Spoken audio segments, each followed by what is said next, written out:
በስመ አብ ወወልድ ወመንፈስ ቅዱስ አሃዱ አምላክ አሜን። አቀዲምና ነቲ ዓለም በቃሉ ዝፈጠረ ሓያል አምላክ ቅድሚ ዓለም ምፍጣሩ ካብ ባዕሉ ናብ ባዕሉ ዝምስገን ዝነበረ ህያው ዝኾነ ፈጣሪ ክሳብ እዛ ሰዓት እዚኣ ሓልዩን ዓቂቡን ስለ ዘብፅሓና ምስጋና ንዕኡ ይኹኖ። ብምቕፃል ኣብ ኩሉ ዓለም ኮንኩም ነዚ ፈነወ እትከታተሉ ዘለኹም ክቡራት ናይ እግዚኣብሔር ቤተሰብ ከመይ ኣለኹም?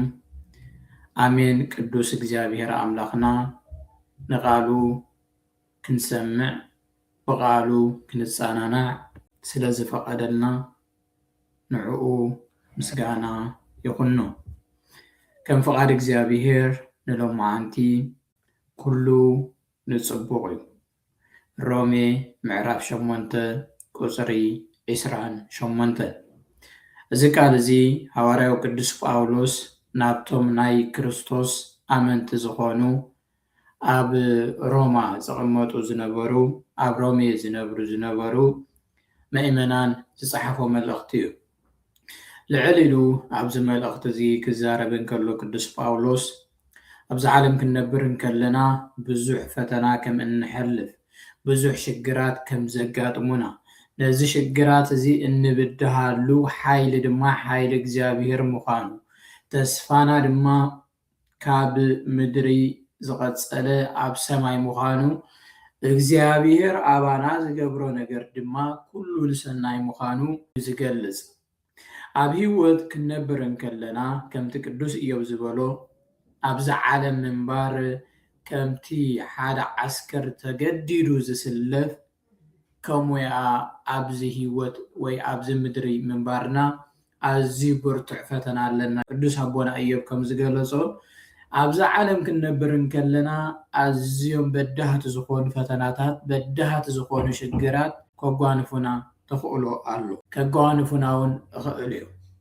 ኮይኑ ግና ሓደ ክንርስዖ ዘይብልና ኩሉ ነገር ንፅቡቅ ዝገብር እግዚኣብሔር ኣሎ። እግዚኣብሔር ኩሉ ነገርና እቲ ዝኸበደ እቲ ሕማቕ ነገር ናብ ፅቡቅ ዝቕይር ኣምላኽ ከም ዘለና ግና ምስትውዓል የድልየና ወይ ክንዝክሮ ዘለና ነገር እዩ። ኣብ መፅሓፍ ቅዱስ ብዙሕ ሽግራት ዘጓነፎም ኣቦታት ኣለዉ።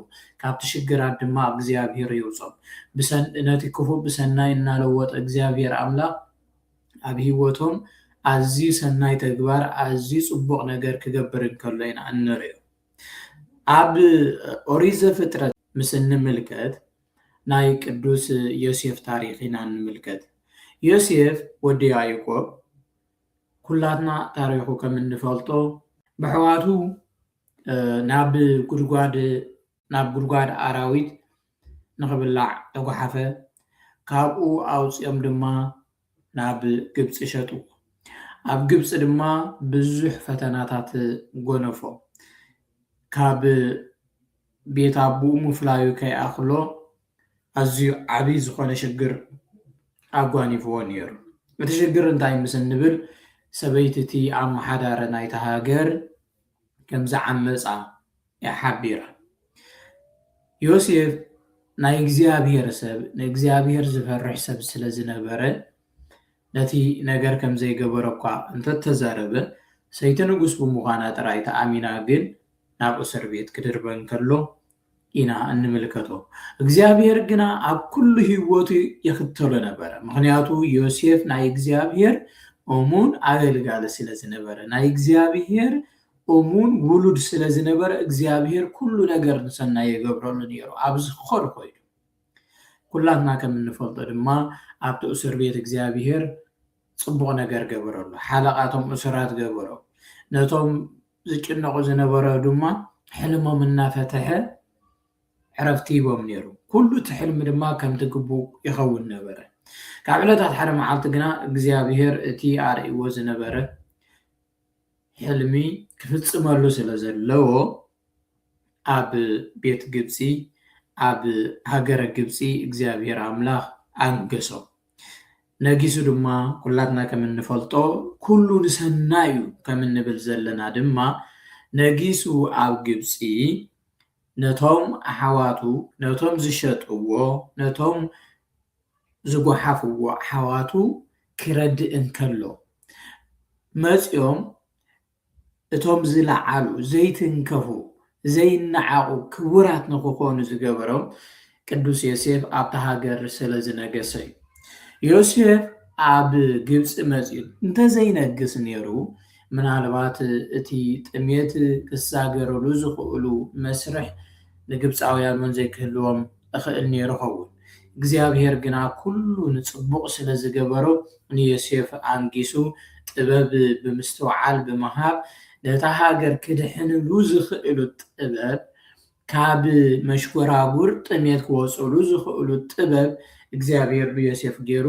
ንግብፅን ንእስራኤላውያንን እግዚኣብሔር ኣምላኽ ክረዶም ከሎ ኢና ንምልከቶ እዞም 12 ደቂ ያዕቆብ እዮም ድሓር ቤት እስራኤል ክኾኑ ወይ ሃገረ እስራኤል ክኾኑ ነዚኦም ድማ እግዚአብሔር ኣምላኽ ብጥበብ ገይሩ ኣብቲ ሕማቕ ግዜ ካብ ሕማቕ ነገር ከውፅኦም ከሎ ንምልከቶ ምክንያቱ እግዚአብሔር ጥበበኛ እዩ ነገራት ንምንታይ ይገብር ስለምንታይ ይገብር ኣበይ መዓስ ዝብሉ ንዕኡ ጥራዮም ዝምልከቱ ብኸመይ ገይሩ ይገብሮም ድማ እግዚአብሔር ናቱ ጥበብን ናቱ መንገድን ኣለዎ ንዮሴፍ ግና እቲ ኩሉ መከራን ሽግርን ንፅቡቅ ክኾነሉ ከለና ኢና نعزب على سترى እግዚአብሔር እቲ ኩሉ ሽግራት ዝሓለፎ ንበረከት ክኾነሎም ከሎ ንንግስነት ክኾነሎም ከሎ ልዕሉ ኩሎም ኣሕዋቱ ክነግስን ከሎ ኢና እንምልከቶ ዘለና ከመይ ዕጹም ድንቅ ነገር እዩ እግዚአብሔር ሰናይ ነገር ንዝገብሩ ቃሉ ንዘኽብሩ ሓደ መዓልቲ ዘንግሰሉ ግዜ ኣሎ ሽግራት ሕሊፉ ብበረከት ዝመልአሉ ኣሎ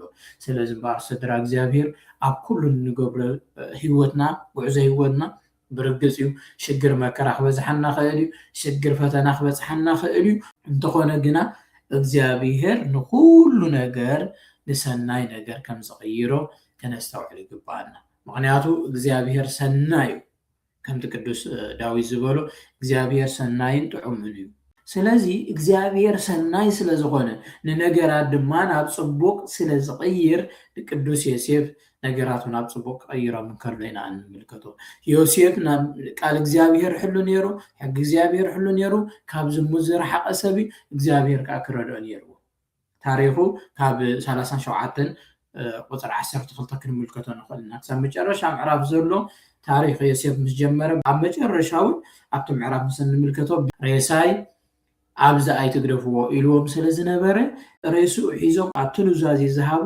ቦታ ክቕበርን ከሎ ኢና እንምልከቶ ማለት እዩ ስለዚ ስድራ እግዚአብሔር ኣብ ኩሉ ጉዕዞ ህይወትና እዛ ዓለም እዚኣ ብብዙሕ ከርተት ብብዙሕ ሽግር ብብዙሕ ፈተና ዝተመልአት ስለዝኾነት ነዚ ሽግር እዚ ክንብድሃሉ ንኽእል ክንሓልፈሉ ንኽእል ክንፍንፀሓሉ ንኽእል ሓደ እንኮ መፍትሒ ምስ እግዚአብሔር ምዃኑ ኣብ እግዚአብሔር ምጽጋዕ ምክንያቱ ፈተና ዓለም ብዝተፈላለየ ክመፀና ኽእል ብብዙሕ ፈተናታት ካኒ ክመፀና ኽእል እዩ ነዚ ክንብድሃሉ ንኽእል ግና ሓይሊ እግዚአብሔርን ቃሉን ካልእ ናይ መጽሓፍ ቅዱስ ታሪክ ንወስድ ንኽእል ኢና ቅዱስ ኣቦና ኢዮብ እዩ ኣቦና ኢዮብ ታሪኹ ከም እንምልከቶ ኣዝዩ ናይ እግዚአብሔር ሰብ እግዚአብሔር ብኢዮብ ዝምካሕ እግዚአብሔር ከም ኢዮብ ባርያይ ዝበለ ኣብዛ ምድሪ ንዓይ ዘምልኽ የለን ሰይጣን ንእግዚአብሔር ከይዱ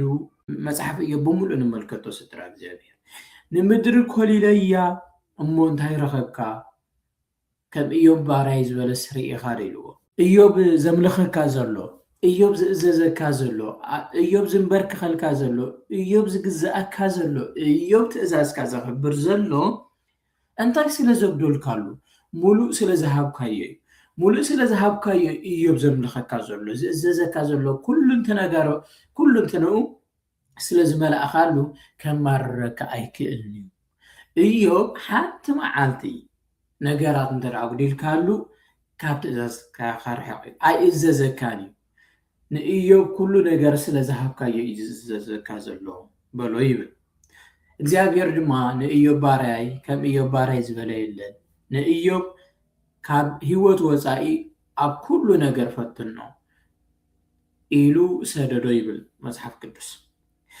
ሰይጣን ኢዮብ ብብዙሕ ፈተና ፈተኖ ስድራ እግዚአብሔር ብብዙሕ ሽግር ፈተኖ ኢዮብ ግና ናይ እግዚአብሔር እሙን አገልጋሊ ስለ ዝነበረ ምንም ከማህ ክብል ኣይከኣልን። እቲ እግዚአብሔር ዝበሎ ብርግፅ ልክዕ ነይሩ ማለት እዩ። ኢዮብ ጥሪቱ ሰኣነ፣ ወሉዱ ሰኣነ፣ ኩሉ ንብረት ሃብቱ ሰኣነ። እሱ ጥራይ ዘይኮነ ድማ ጥዕናኡ ሰኣነ።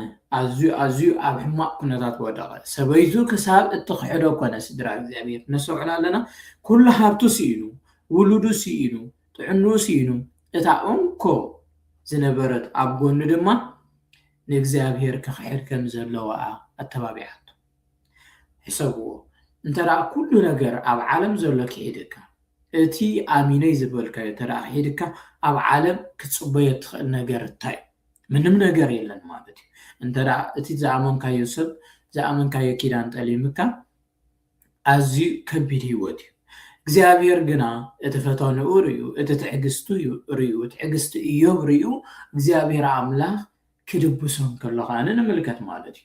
ኢዮብ ትእዛዝ እግዚአብሔር ቅንጣብ ከየጉደለ ስለ ዝሓለወ ኣብ ዝሓለውን ኣብ ዘይሓለውን ንእግዚአብሔር ስለ ዘመስገነ እግዚአብሔር ሃበ እግዚአብሔር ድማ ወሰደ እናበለን እግዚአብሔር ስለ ዘመስገነ እግዚአብሔር ድማ ብፅቡቅ ነገር ክድብሶ ኣለዎ፣ ብፅቡቅ ነገር ክትከኣሉ ኣለዎ። ኩላትና ከም እንብሎ ደበስ ኢዮብ ይደብስኩም እንብሎ ቃል ተራ ቃል ኣይኮነን። ስድራ እግዚአብሔር ኢዮብ ንእግዚአብሔር እሙን ኮይኑ ስለ ዝተረኸበ እግዚአብሔር ድማ ንኢዮብ ክድብሶ ኣለዎ። ንኢዮብ ድማ እቲ ዝነበሮ ሃብቱ ዕፅፍን ደርብን ገይሩ መለሰሉ፣ ጥዕኖ መለሰሉ። እግዚአብሔር ብበረከት መልኦ። ስድራ እግዚአብሔር ካብቲ ዝነበሮ ዕፅፊ ዓፀፋ ገይሩ ሃቦ። ክብርን እግዚአብሔር ይኹን። ስለዚ እቶም ትእዛዛቱ ነቶም ትእዛዛቱ ዘኽብሩ፣ ነቶም ንዕኡ ዘመስግኑ፣ ነቶም ንዕኡ ዘኽብሩ እግዚአብሔር ኩሉ ነገር ንሰናይ ይገብረሎም። ስድራ እግዚአብሔር ዋላ ኣብቲ ሕማቅ ሞት እግዚአብሔር ንሰናይ ይገብረሎም እዩ። ስለዚ እምበኣር ስድራ እግዚአብሔር ኩሉ ነገር እንተደኣ ኣብ ትእዛዛቱ ምሕላው ሃሊና ኩሉ ነገር ንሰናይ ከገብረልና እዩ ማለት እዩ።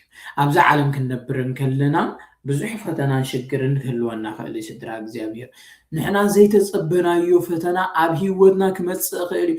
እንተኾነ ግና እግዚአብሔር ሓደ ነገር ከነስተውዕሎ ዘለና ኩሉ ነገር ንሰናይና ክገብረ እዩ።